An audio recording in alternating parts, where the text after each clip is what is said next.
Hi, and welcome to I Could Eat. I'm Mike Eaton. And I'm Andy Malfrina. And I'm hungry. How are you doing? I'm Andy. How are you doing, hungry? Hungry. Well, why'd you stop? What? Well, you stopped. I couldn't find it. I wasn't. Oh. That sucks. Just assumed I could grab it. We're just starting the year off. Wait a minute, let me try. Oh, there we go. I'm a 2-finger glass. You better use 2. I like to view you as half full.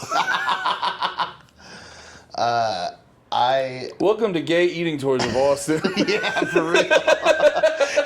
It always gets down to that. Man, we have. Yep. Okay. So today we're gonna get sushi. I think. I don't know. I gotta host this. I guess.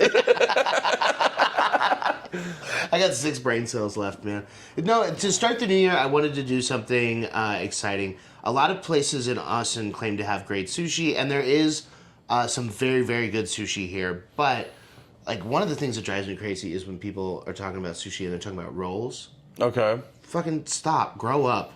See, I'm a blank slate. I'm not a big fish guy. When I go and order anything Asian, it's usually just sesame chicken. I'm a big fan of a lot of Asian cuisine, but I'm like under knowledgeable. I grew up a picky eater. When I grew up, I had a long list of like, I've never tried these, but I know I don't like them. And fish was right up on the top of that. Wow. And so I've eaten sushi.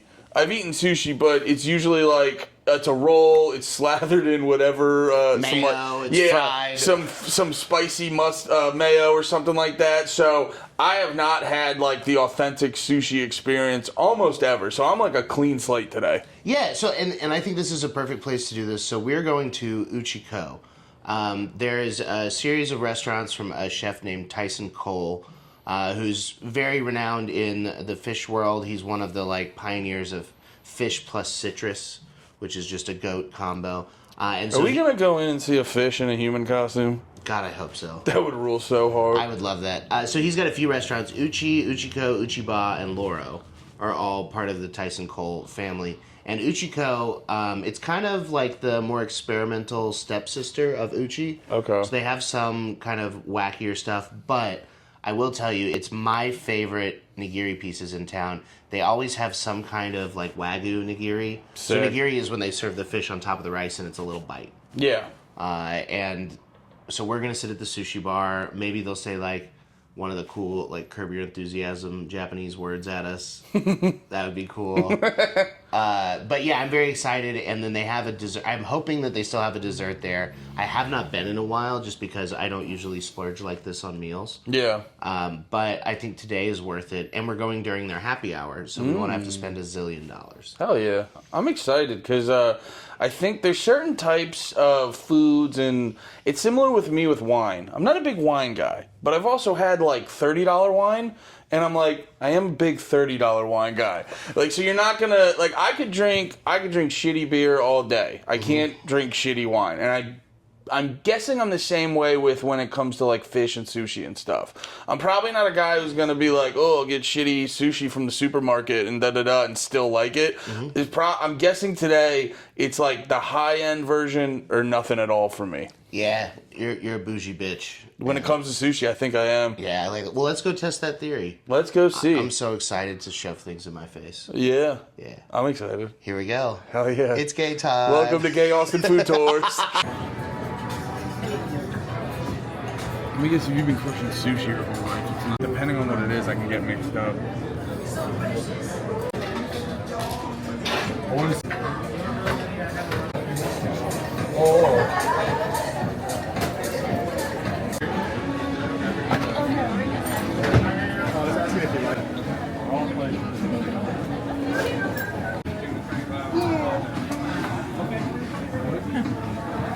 Check, please. Flop. There it is.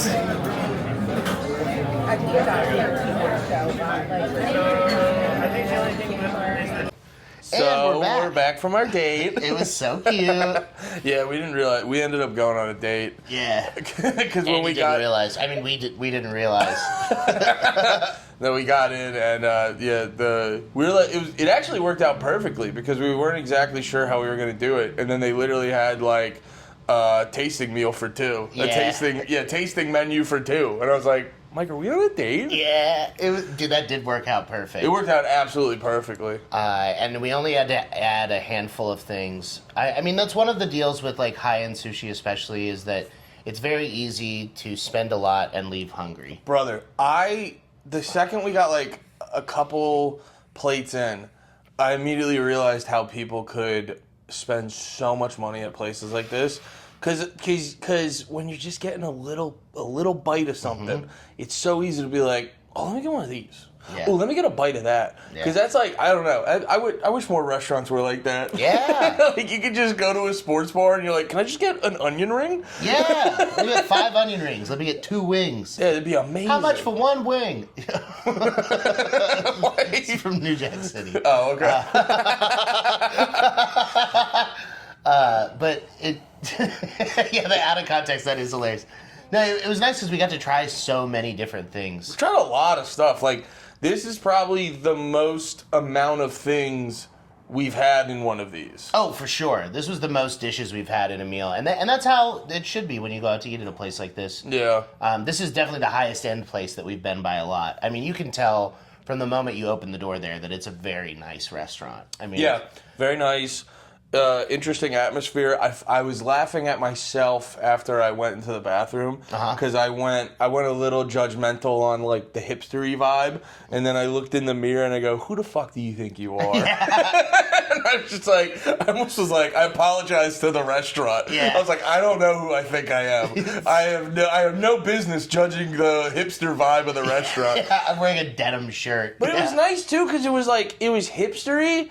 But it wasn't like, I'm better than you, hipstery. It was like, yo, we love sushi, and we want you to understand how much we love sushi. Yeah. Like, dude, the service, I was joking with you, the quality of the service was making me uncomfortable. And, like, they would take plates out of your way and be like, thank you, sir. And I'd be like, what? Like, just stop. You're too nice to me right now. This is crazy. I get up to go to the bathroom, and 3 seconds later, the guy's folding my That napkins. was nuts. So we were sitting at... I'm sure... The sushi bar. Yeah, we were sitting at the sushi bar. Mike gets up, and yes, within seconds, the waiter getting drinks comes out of nowhere and just folds his napkin and throws it back down. It was nuts. The service there, unreal. Yeah.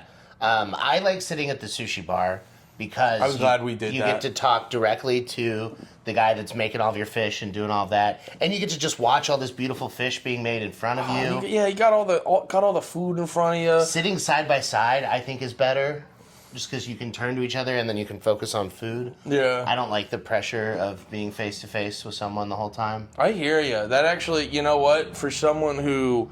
is overstimulated often, does have ADD. It is definitely when you got all the nice little shit in front of you. Mm-hmm. Also, too, I was having a lot of fun just peeking into the kitchen. I like watching high-end... I like kind of catching the vibe of like a high-end restaurant's kitchen.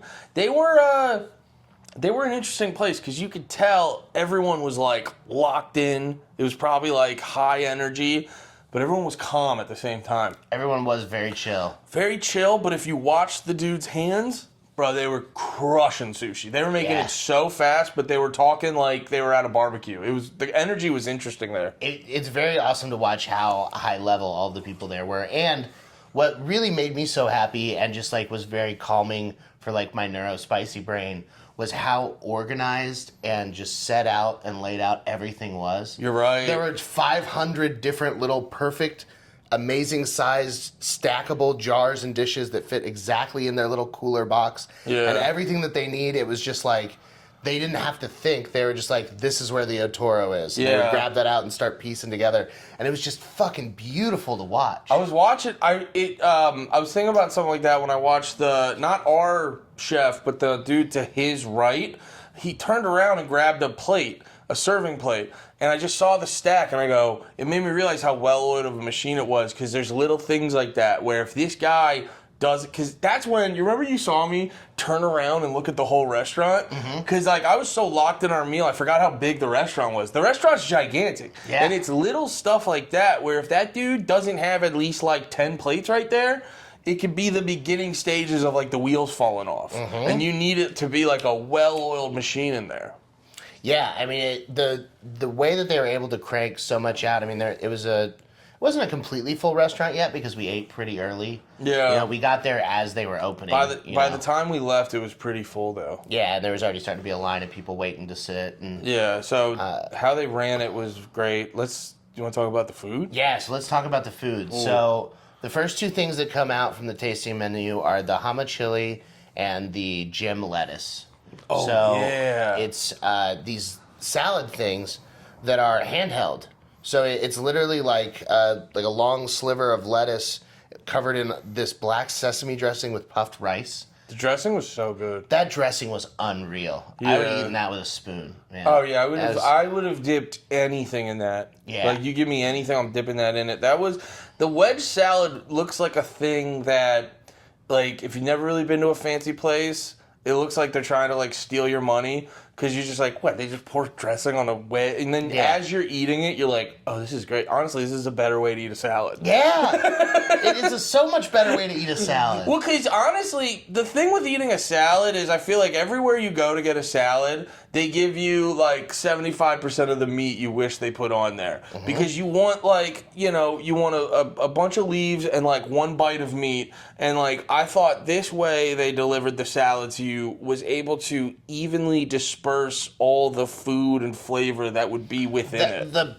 puffed rice thing or whatever that was on there. Yeah. With the dressing it was perfect. It was over the whole top. I mean, it was like you were eating like a steak fry with cheese and bacon bits on it. Yeah. But then made that healthier. Yeah. And those were so good. And then what I was really excited was to watch you try the hama chili because that was... Which one was that? That was the thing in the ponzu sauce with the fish with the little slices of mandarin. Oh, that was the tuna with the mandarin? It was the yellowtail, yeah. Yellowtail, yeah. Yellowtail with the little mandarin and the sauce. That was... Dude, I fucking... Because that was the first fish of the day, and that was like, if you like this, you're gonna be set for this meal. Yeah, I always love when they throw in fruit in an area where if you're not used to eating this kind of stuff, you're like surprised. Mm-hmm. I remember the first time I had like a fancy cheese board. Yeah. And they had like the jams and the different fruits, and I'm like, I have the meat and the cheese, and I look at my wife, she's like, just put it on. Just trust me. Bro, you throw that on the cheese and you're like, whoa, this is nuts. They know what they're doing. Does this fancy restaurant know what they're doing? Anyway, I'll be less judgmental over here in my sweatpants. But yeah, no, that was the thing with the yellowtail and the mandarin. And the mandarin felt like they, like, extra prepared that. Like because it had been soaking in that ponzu down there. Yeah, dude. It got all juiced up and was just like... It was great. It was so perfect. I will say I am not adept enough with chopsticks to grab that dish as easy as I'd like, but I see why using a fork would be wrong because the fork would break the membrane of the fruit and then you wouldn't get that same juice explosion in your mouth because you get you're right. a much cooler version of a gusher. You get like a cooling, refreshing gusher and then you get this like slightly metallic but in the best way creaminess of the fish, and those like hitting together, like there's also like a certain juiciness to fish, especially that raw fish like that, where it's got a wetness to it that releases as you break through the membranes. So you're getting these two very similar sensations of meat and fish, and all of that coming together with the bitterness and like the tartness of that ponzu coming through. Yeah, you're like, oh. Yeah, just Eminem in that one song. Yeah. No,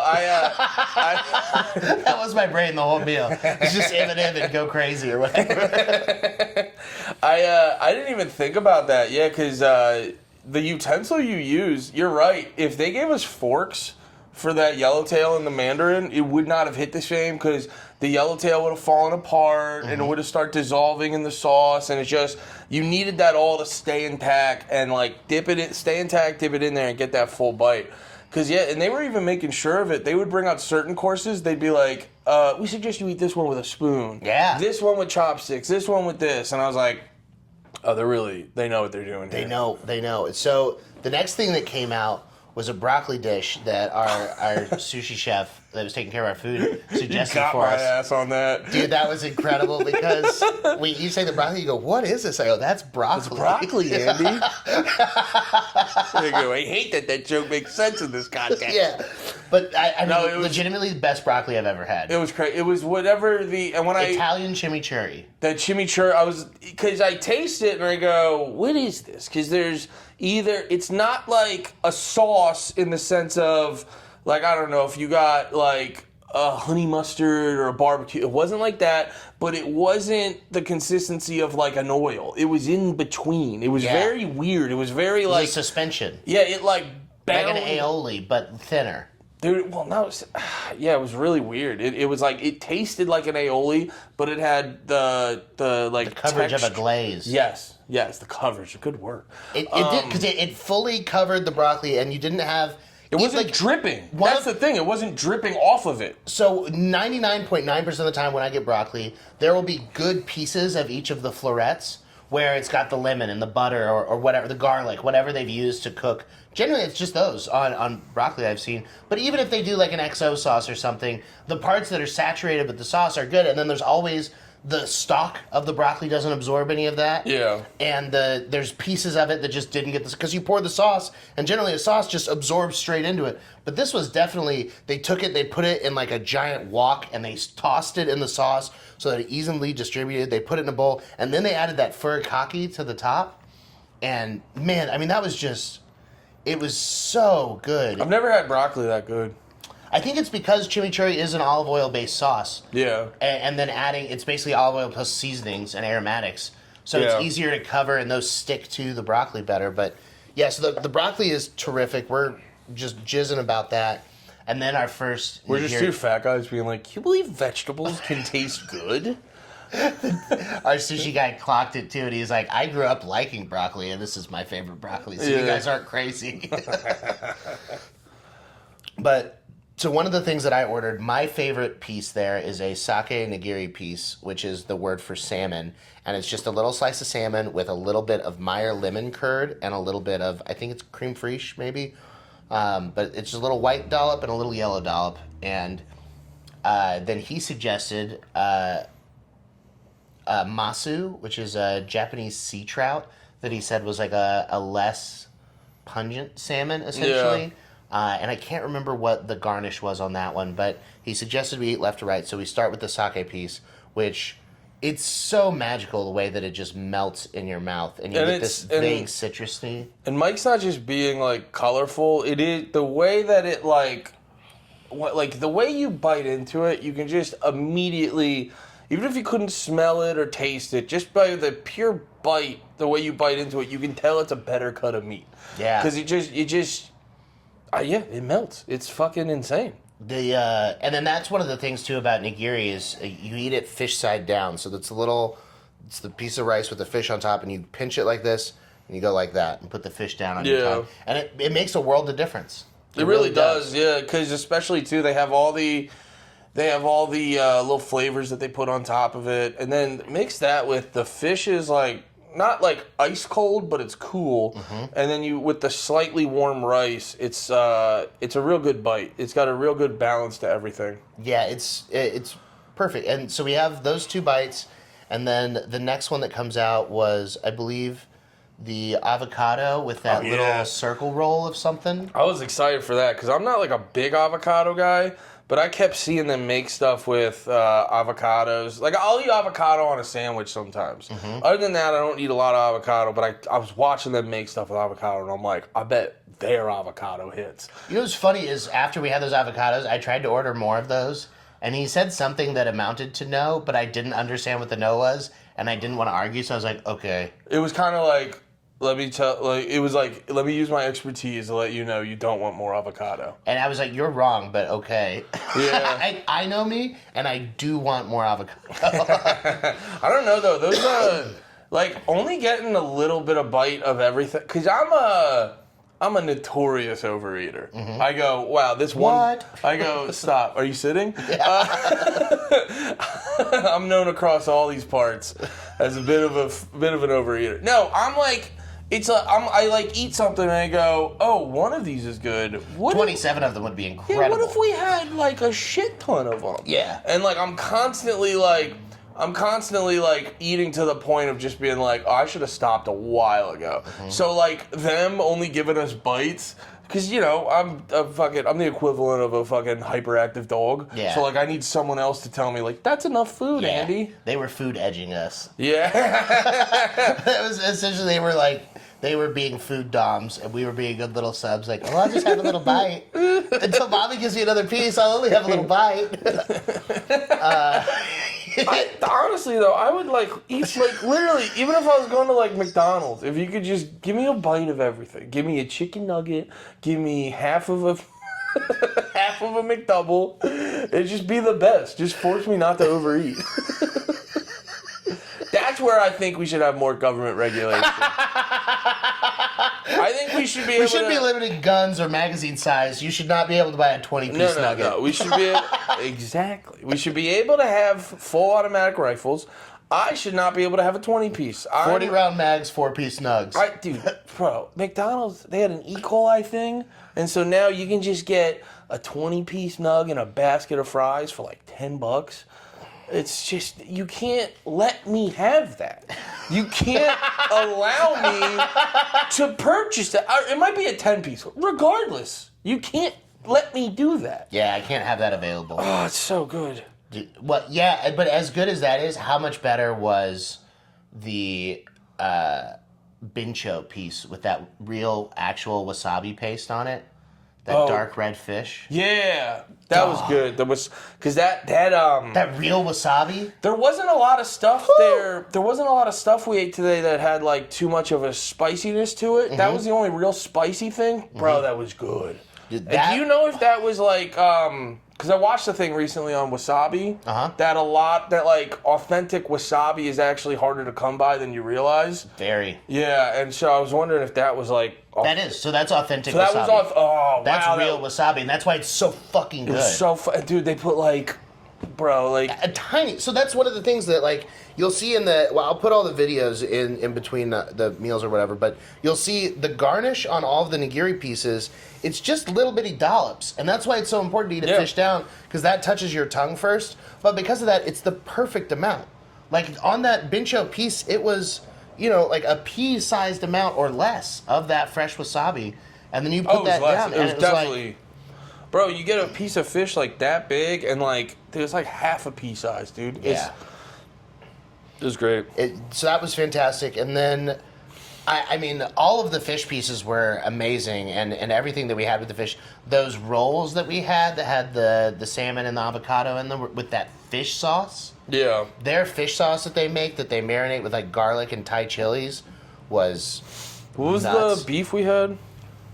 So we got the steak frites, which was a hanger steak.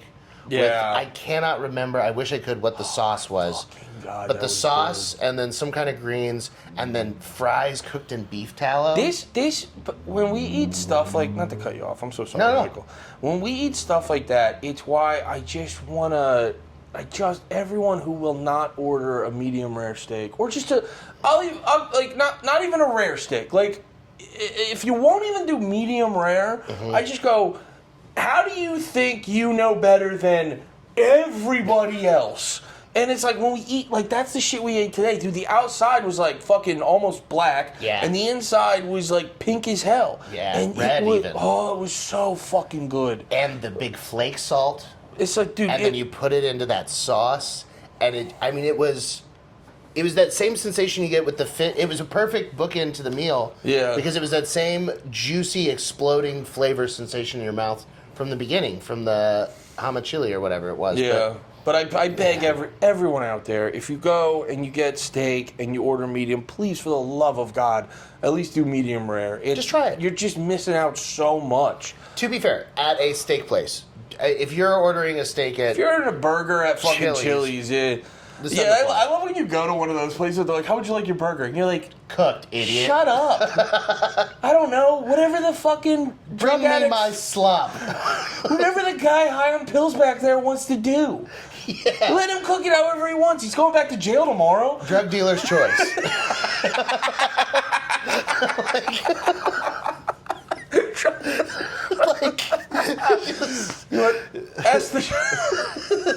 Ask the chef, Bird Dog, what he wants to do. Fucking drives me insane. Anyway, no, but, I'll have the burger medium, and I'll have a 40 bag. I'd like to I'd like to re-up my perks. Yeah, is Tito still selling those perk 30s? That would be fucking sick.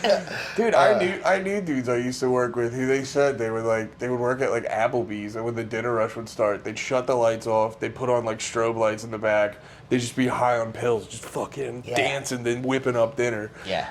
Yeah, dude, it's a party back there at the Applebee's. Well, they're essentially, he's playing like an orchestra that kind of looks like Jarvis from Iron Man, but instead it's just several microwaves with several plastic dishes going into them. So just beep, beep, beep, beep, beep, beep, beep, beep, beep, and then flipping them all onto plates and going, voila! That's what you don't realize about Applebee's. It's just a drug addict back there doing a symphony of microwaves. Yeah. Trying to stop them all before they hit zero so no one hears the beeps. So and they all stop and he just opens them all like, Yeah. And then he's like, what's the one movie? He's like, can I cook or can I cook? Yeah, most of it sounds like the drum intro to that Sting song. It's like, dun dun dun dun dun dun dun dun dun. That's every Applebee's. Yeah, that's what opening them up. So fucking funny. Holy shit. But so the steak frites. The steak was crazy. And Steak's incredible. And then we also get gyudon. The fries? So the fries were beef tallow fries, which were nuts. Yeah, because that's the frites part of steak frites. Okay, so they're cooked. Because the beef tallow, I just learned what that was. Okay. Because I just blindly listened to RFK Jr. Yeah. So I was like, I should probably look up what beef tallow is. So it's just like beef tallow. So it's just like what's beef tallow again? It's like the oil. It's rendered beef fat. Rendered beef fat. So they just cook it in that? Yeah, so they have a big tub of beef tallow, and then they're just dropping fries in there. That's crazy. Yeah. And then do they How throw? good is that? They throw oil on it? Because that's what That's the oil. They sprinkle them in salt. So they're cooked in beef fat. So they just cook them in beef tallow? Yeah. Because the whole time I was eating them, dude, I mean, RFK might be onto something. Because, that tasted different. That tasted fucking It's different. so much better. Yeah, beef tallow is really Seed fucking oils good. and all that is super bad for you and inflammatory and all the things that he talks about. This is one of the ways that it's good. Yeah. Like, those fries will hurt your body so much less than McDonald's fries. Yeah. It was very good. So that we have that, and then we have the gyudon, which is puffed, crispy rice with pork belly, kimchi, and then some radish or something and some mushrooms. But that was fantastic.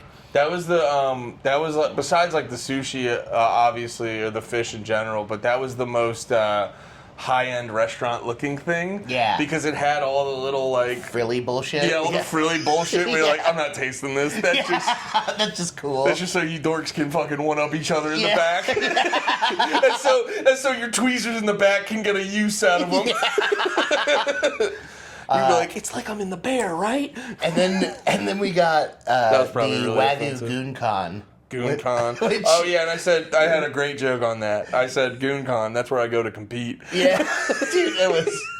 Yeah, that really... But that was an interesting bite because it had a jalapeno and some pickled radish on the top. What did that one look like? That was one that came during dessert. Oh! That had kind of a briscuity feel to it. Did that come late? It did. Oh, okay. Well, so what actually happened is that he thought we'd already gotten that piece. Oh, when we didn't. And we did not get that piece because I had tried to order the Wagyu nigiri piece for us, and I think he thought I was asking about our Wagyu Goon-Con. Yeah. Goon-Con's so funny. So the only way I'm going to remember the name is because you made a joke about it. No, that one was interesting, too, because I was because the whole time, I felt bad, because, I don't, I'm when I'm in a loud room, or not even loud per se, but just when there's a lot of stuff going on, so it's I'm in a noisy restaurant. The chef there making us all the food was kind of soft-spoken. Yeah. Every single thing he said, I was like, what'd you say? And I'm leaning in. Yeah. And when he was explaining the Wagyu, the Goon-Con, when he was explaining that, I just was like, is this supposed to be a dessert? And then I tried it, and I was like, I don't think that's a dessert. But But it was weird too, though, because with the timing of it, it was actually, I know it got to us late. It was actually kind of like a decent dismount, and paired with the Sunday thing we're about to talk about. It was weird. The timing of it was actually kind of perfect. I was kind of glad they forgot and then eventually brought it out, because that one was like probably my side favorite, because like my favorite was the steak frites and shit. That was just fucking nuts. But the way that this was like all combined together with all the various flavors, because it had like the Wagyu, and then visually, from my perspective, having my lack of knowledge with sushi and fish and stuff like that, it just had a bruschetta look to it. Okay. So whatever that was going on, whatever that was, paired it with the Wagyu so well. And it was like, also it felt like it was a little burnt in a good way. And it was so good. Yeah, that, I don't know what all was going on with that piece, but the essence of it, you were taking pictures and you were talking about how beautiful the colors were on it. Oh, so because beautiful. it just had amazing color, but the flavor as you eat it down, I mean, it really, it felt like a very good barbecue taco, but it still had a Japanese essence to it. Yeah. Dude, and also, speaking when you're talking about the color, the one chef there, you could tell, because I was talking earlier about how like certain foods you can tell they're going to taste good purely based off the color of them, and how I was like talking to someone, they couldn't understand that, and I just go, what, you don't, whatever. And then so we were talking about that, and because some of the chefs were like nodding, and then what you were saying with the Wagyu, talking about color, one of the chefs, that was like way later in the meal, he makes a comment, he's like, talk about color, and I was just like, yes, they don't think we fucking suck. Yeah, they love us. They think we're not assholes. Yeah. Because, dude, no matter how much, like, I feel like I belong in any restaurant, pulling out a camera and, like, taking out this frickin' thing and doing a little pan over it, I just feel dumb. I feel stupid. And I know that they're proud of their food, and I'm proud of their food, and I'm proud to be trying it, and I'm proud to tell you people about it. Yeah. But it's just, like, sitting there with the camera, like, look at the food. I feel dumb. Yeah. Yeah. Feel less than. Right? Yeah. But the Sunday. It's I think it's the price we have to pay for not wanting to have a real job that contributes to society. You have to be uncomfortable. Yeah, you have to feel a little shame when you're in the middle of it. Yeah. Yeah. But anyway, the Sunday? Yeah, the Sunday. The Sunday takes away all shame. It's their seasonal Sunday right now. I believe it was an ube sorbet, which is like a Japanese sweet potato that's slightly purple. I like sorbet. And then there were black sesame mochi cubes. Oh, yeah, that were awesome. And then there was some kind of, I think, a condensed milk drizzle, fresh blueberries, and then like a granola something. Andy called it Chex Mix. Brother, there was a piece that wasn't broken enough, and it literally just looked like a part of Chex Mix. Maybe it was Chex Mix. It might be. It might be. Bro, if you got chicken, say you got chicken tenders and someone was like, "Yo, these are rolled in Fritos," would you be mad about it? No, I'd be pretty stoked about it. Exactly. But I would be confused why it was $17. You know what I mean?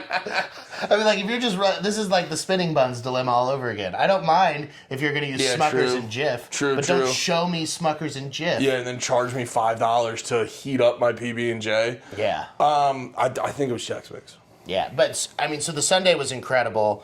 It was very cute to Lady and the Tramp it with you. Oh, and I'm not mad that if it was Chex Mix, I'm not mad, because the way that it paired up with the fucking sorbet, every time you take a scoop of the sorbet, you'd roll it in whatever that shit was. Yeah. And you take a good bite, and then what was the rice, was it rice cube? Mochi. Mochi cube. Yeah. Those were cool, because they were like real chewy. Yeah, very chewy. Yeah, they were great. Yeah, the whole thing was top to bottom incredible. Yeah, I don't know if I could fairly, in a fair way, say this was like my favorite one, because it's like they're all so different. You know what I mean? Like when we went to Bird Biscuit, I loved that one, but it's like, do you compare it to like fine dining at a Japanese place? I'll say this though, this, out of all of like any fine dining I've ever gone to, easily is in my top 5. Yeah. No questions asked. In my top 5, could possibly be my top fine dining experience I've ever had. I love that. That's so fun. Well, to bookend Uchiko, there's no finer way to break in 2025 than with a Besame flavor.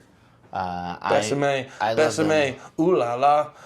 It's like the Tresemme commercial. Yeah, there you go. I like that. You can cut that out. I'm What's the no- timestamp? No, it's okay. I don't want to do that editing work. But I am gonna pause this so I can go grab the ice cream. But we're gonna try the 2025 flavor. All right, I grabbed the ice cream and I found the flavors. So this is the 2025 from Besame. So it is a pink champagne cake batter ice cream with raspberry hibiscus jelly. This is a really nice way to end our date, Mike. Thank you. Gold leaf French macarons by the people over at Beans Creams. Ooh. And then Fun name. powdered donut gravel. A+ name. Yeah, Beans Creams rules. It sounds like, who's the kid from fucking, Beans? yeah. From Even Stevens? Even Steve. Oh, dude, look at the gold. Yo, what? I told you there's gold leaf macarons from Beans Creams. Beans creams. They be putting gold in that bit. It's gold! It's gold! I want to take a picture of the gold so That's people so know I'm cool. fancy as hell. That's Yeah, so everybody. sick. I'm sick. Dude. My ice cream got gold in it. Dude, I'm like a dude. This is why this shit's like made for me. Because I'm not a guy who's going to personally get passionate to the point of like putting gold in ice cream and doing that. Uh-huh. But like, I'm passionate about enjoying you putting gold in ice cream. Yeah, I'm really so that's glad you why did it. there's a guy out there at Beans Creams who's just like, I need to figure out how to put gold in the ice cream. I think it was a woman. The woman, whatever gender. Gender is a spectrum. Who cares? Whoever Shit. whoever figured it out, I love you. All right, so even just the scraping off the lid is incredible. Eat that gold. Ollie Doug, do you mind? No, I'm sorry. I just felt dirty. There's no way we're gonna finish this pint right now. I have so much left. There's more gold? Yeah, there's tons of gold in there. There's gold in these hills? Yeah, there's gold in their hills. You do look like the fattest prospector. Do you mind if I eat the gold, boy? I've been panning for it in the ice cream for hours. Don't do bits while I'm chewing. I can't jump in. You guys think we can eat the gold? You gonna test it with your teeth and just take a bite? Every single piece. Grandpa, none of them are edible. All right, what are your thoughts? Um, Look at that. and this is coming from a guy who traditionally does not dig into flavors like this. That's amazing. I'm a bit, when it comes to like flavors like this that I'm not normally like a big fan of, Wow. it's the balance of them are super important. That first bite with the gold tasted great, and then the second bite, dude, I am the biggest lover of like cookie chunks or fudge chunks or caramel, just a chunk of some sort of candy or cookie in there. And that bite of cookie in there was fucking legendary. Wow. Oh, here's another one. So the champagne cake batter ice cream is such an interesting, because champagne is a very light flavor. Yeah. Cake batter is a very light flavor. And so there's this vague, like, just sumptuousness to it that it just has like a little bit of fruitiness. But then you get this jelly that has so much, and because it's frozen jelly, you get like an icy like consistency. Yeah. And then that powdered donut gravel. Yeah, that was great. Man. Lots of balance to it. Lots of like a lot of things going on, but like none of them are doing too much.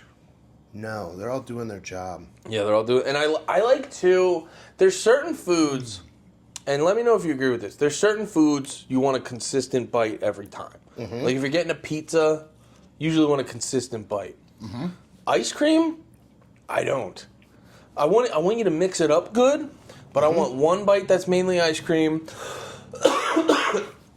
I want one bite that's mainly ice cream, and then another bite, like, there's the, what's that, raspberry you said? Raspberry hibiscus jelly. Yeah, like, I want, like, every third bite, I want a shitload of the jelly. Yeah. Pause. And, like, Diddy, you call my people. But, like, that's what I love about ice cream is the inconsistent bites. And you're just, like, chilling, and you're like, oh, there's the cookie there. I like also that I get to choose my own adventure. Yeah. When I'm looking at that, I get to pick, do I want like a big bunch of just the ice cream? Do Well, I that's want what to I- try and get as much of everything in one bite? That's what I did when I started. Like, I didn't just haphazardly go. I go, well, I'm going to eat the gold first. And then I saw a cookie piece, and I go, I'm going to eat that next. That's really good. Yeah, that's terrific. Shout out to the fine folks over at Besame. If you have not gotten on a pint drop there yet, you are making just a dire mistake. Besame, they do not miss. Not yet. I don't foresee it coming. God. That's so good. The other half of that drop was an ice cream sandwich with a cookie, and we were supposed to be trying that, but it didn't make it. Something happened to it? I happened to it. That's okay. Daddy had a couple cocktails and said, I haven't eaten anything but a protein shake today. What would be a great way to end my awesome day of working out? An entire ice cream sandwich eaten nude standing? Deal. Oh my god. You're an animal, Michael. You're an Standing absolute- naked in my bedroom watching TV, just nom nom nom. And I had the wrapper there so that I could put the rest of it back.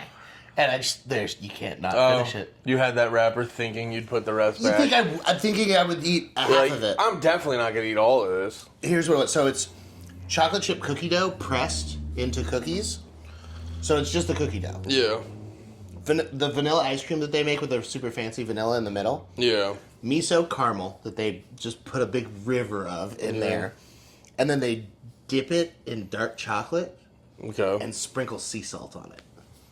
Oh yeah. Look at it. Oof. That's beautiful. Look at it. Look at their Instagram on my phone. I like the throwing of the salt in there on things like that. Yes! It's so good. Like that flake salt on the steak tonight. Yeah. God, that, You know where you ever have the opposite going down and like you ever make chili and it calls for like some dark chocolate? Mm-hmm. That's a good time. All of the flavors are made to work together except for lime and coffee. Oh yeah. What was that place called? Houndstooth.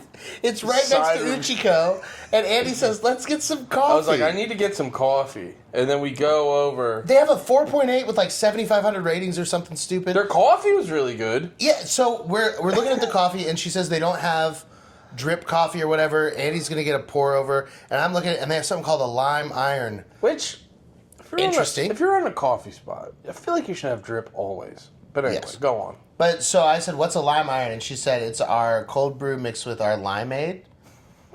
And And that's exactly what it was. And Well- Mike got all the info. I got all the info. I heard that, and I went, maybe there's something I don't know. Yeah. I just did a bunch of things there. I was adventurous with flavors.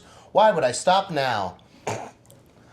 And then you got it, and you let me try it, and you're like, oh yeah, it's exactly what it is. No, I took a sip of it, and my first thought was, huh. And I say that was, well, I'm glad I tried that, but I wouldn't drink a whole thing. And I hand it to you, and you go, that was interesting, but I wouldn't want a whole thing of it. Those Yeah. are my thoughts exactly. Yeah.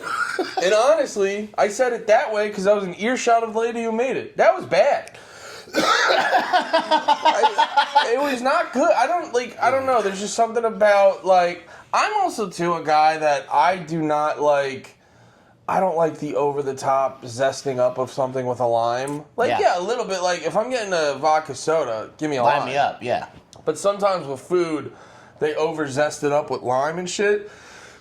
It's just not a good time. And I love a lot of lime, which is why I was into this as a possibility. Okay. Is that I've had, like, warm Dr. Pepper with a lemon, and that surprised me and was good. that's good. Yeah, it's surprisingly good. It's not great. Wait, warm, like heated up or room temp? Warm, hot, like Dr. like Pepper? yeah, Dr. Where was Pepper. that at? My grandma. Okay. But like that's like a South thing. Texas loves Dr. Pepper. Oh no, I know It's that. like a tea, but very sweet. Huh. But adding lime to coffee, I thought maybe who knows? Maybe it's maybe she knows something I don't. Yeah, maybe these coffee geniuses here with a very good rating. And it turns out she doesn't know anything. It turns out that there are just people out there that like bad stuff. Yeah, that one was. I'm very curious to find out if that's popular or not, or if that's like listening to fucking avant-garde jazz and no one wants to break and actually says it's bad. Yeah. Yeah, you get that a lot with the high-end crap. Everyone's just standing there being like, if they think if they say it's bad, everyone else is going to be like, you're actually stupid. Yeah, 'Cause it's like we the know. Beatles. Yeah. We all know the Beatles suck. None of their music's good. Nothing they've done has been interesting. They are a dog shit band, and people are all too scared to be like, oh, the Beatles fucking suck. That's not what I said. The most interesting thing to ever come from the Beatles is that movie where a brown kid is the Beatles. Well, no, like it's just like I'll say this: I like the Beatles. That movie is a hilarious plot.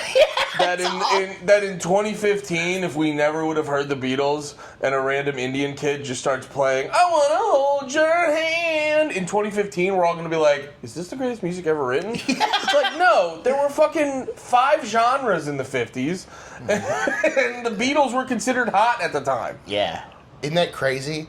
People used to get horned up for those guys. All right, we're getting real off topic. I think it's a good time The to wrap Beatles it are up. lime coffee.